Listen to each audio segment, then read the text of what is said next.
পাচ্ছেন শাকিব ভাইয়ের আমন্ত্রণে যেহেতু রিমার্কের ফ্যামিলির মেম্বার হয়েছি, যদি সেরকম কোনো আমন্ত্রণ ওনার কাছ থেকে আসে, হ্যাঁ করতেই পারে।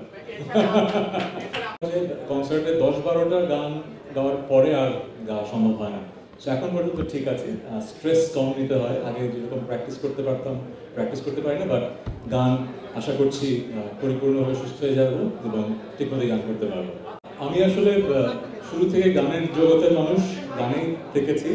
মাঝখানে আপনাদের অনুরোধে হয়তো কিছুদিন অভিনয় করেছি, ভালো লেগেছে, মানুষের ভালোবাসা পেয়েছি, কিন্তু আসলে এখন যে বয়স বেঁচে বেঁচে আসলে শুধু গানটাই করতে চাই।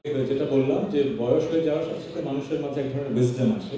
আমার মাঝে যেটা ধারণা, আমাকে এত বছর 25 বছর ধরে কাজ করছি, মানুষ গানের মানুষ যে ভালোবাসাটা দিয়েছে সেটা আসলে দুষ্প্রাপ্য, আমি সেটাই ধরে রাখতে চেয়েছি। একটা সময় করেছি, ওই যে যেরকম বললেন, যদি অসাধারণ কোনো গল্প আসে, সুযোগ আসে করবো।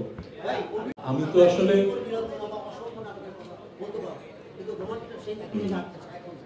যেটা হয় কি, এক একটা কাজ এক একটা সময়কে ধরে রাখে। সো নীলপরি নীলাঞ্জনা, মনসুবা জাংশন, মনফুরিং এর গল্প, ওই সময়টা কিন্তু একটা সময় ছিল যখন বাংলাদেশের মানুষের মনে রোমান্টিক নাটকের ক্ষুধা ছিল। সো শিহাব শাহিন, আমরা যারা যে টিমটা ছিলাম, আমরা ওই ক্ষুধাটা মেটাতে পেরেছি। এরপরে কিন্তু একটা সময় আসলো যখন মানুষ ভাবলো যে অনেক রোমান্টিক নাটক হয়ে গেছে, এখন থ্রিলার দেখতে চায়। এখন দেখবেন ওটিটিতে শুধু থ্রিলার বেস কাজ হচ্ছে। সো প্রত্যেকটা সময়ের একটা আবেদন থাকে। এখন যেহেতু সেই সময়টা যাচ্ছে, সেরকম কাজ হচ্ছে।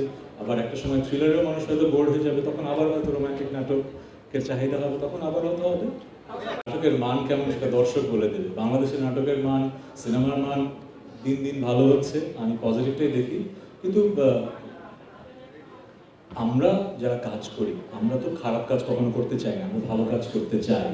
কিন্তু মানুষের টেস্ট প্রোফাইল, রুচি তো ভিন্ন রকম হয়। আপনি 18 কোটি 20 কোটি মানুষের সবাইকে তো এক জিনিস পছন্দ করাতে পারবেন না। যেরকম গত পরশুদিন আমার একটা গান রিলিজ পেয়েছে, গানটার নাম হচ্ছে ভুলে যাবো।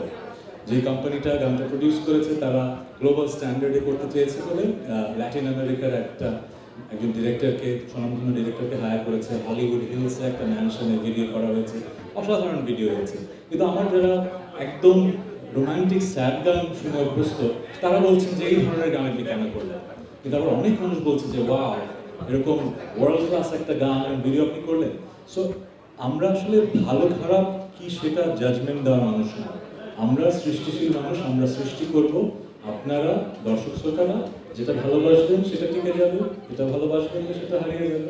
খুবই ভালো, খুবই ভালো। এবং যারা গানটা করেছে, প্রডিউস করেছে, কাইনেটিক মিউজিক এবং মুজা এবং সঞ্জয়, খুবই talented young artist. I am very grateful যে গানটা রিলিজ করেছে।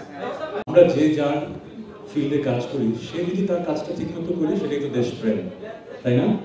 আমার যেটা মনে হয়, আমরা গান করি, আমরা গানটা যেন সুস্থভাবে করতে পারি, গানের মাধ্যমেই যেন আমরা প্রতিবাদ এবং দেশপ্রেমের কথা বলতে পারি, সেটাই আমাদের কাজ।